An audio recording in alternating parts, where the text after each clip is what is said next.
அப்படினாலே வேர்ல்டு ஃபுல்லா இந்தியன் டீமுக்குன்னு ஒரு வேல்யூ இருக்குங்க. அது ஆண்கள் டீமுக்கு மட்டும் கிடையாது, பெண்கள் டீமுக்கும் இருக்கு அப்படின்னு சொல்லி உலக கோப்பையை பெண்கள் அணி ஜெயிச்சிருக்காங்க. இது ஒரு மிகப்பெரிய ஒரு விஷயம்.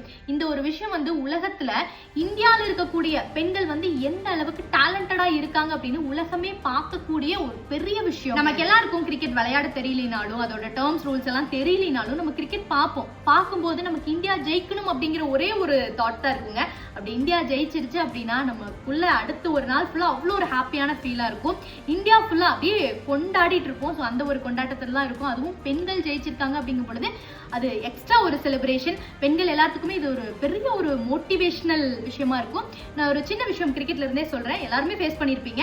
அண்ணா எல்லாம் கிரிக்கெட் விளையாடிட்டு இருப்பாங்க, நம்மளெல்லாம் சேர்த்திக்க மாட்டாங்க, கொஞ்சம் தள்ளி நின்னுக்கோ, பால் பட்டுரும் அப்படிம்பாங்க. அப்போ அங்க சாத்தியம் இல்லை அப்படின்னு இருந்த ஒரு விஷயத்த இன்னைக்கு சாத்தியமாக்கி காட்டியிருக்காங்க. ஸோ உலகம் முழுவதும் நம்ம பெண்களை பத்தி பேச வச்சிருக்காங்க. இது ஒரு பெரிய விஷயங்க. ஸோ இதுக்காக அவங்க எவ்வளோ ஒரு ஹார்ட் ஒர்க் பண்ணியிருப்பாங்க. ஸோ அந்த டீம்ல விளையாட அத்தனை பேர்த்துக்கும் நம்ம எல்லாரும் சேர்ந்து வாழ்த்துக்கள் சொல்லிடலாம். அதாவது ரெஸ்பான்சிபிலிட்டிஸ் அப்படிங்கறது ஆண்கள் பெண்கள் ரெண்டு பேர்த்துக்குமே ஈக்குவலா இருக்குங்க. ஆனா பெண்களுக்கு ஒரு சில சென்சிட்டிவான ரெஸ்பான்சிபிலிட்டிஸ் இருக்கு. நம்ம ஃபேமிலி பார்த்துக்கணும், அதுல ஒரு சில விஷயங்கள் இருக்கு.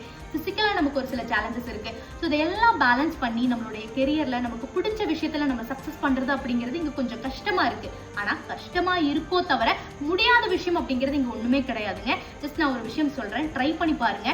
டெய்லியும் உங்களுக்கு பிடிச்ச விஷயம், நீங்க எதுல சக்சஸ் ஆகணும்னு நினைக்கிறீங்களோ அதுக்காக ஜஸ்ட் ஒரு 1 hour ஸ்பெண்ட் பண்ணுங்க. கோடிக்கணக்கில் பணம் எல்லாம் கிடையாது, உங்களுடைய நேரத்தை 1 மணி நேரம் செலவிடுங்க. இன்னைக்கு இருக்கிற போனு இன்டர்நெட் வச்சு நம்ம எல்லாத்தையுமே நம்ம வீட்டுல இருந்தபடியே கத்துக்கலாம்.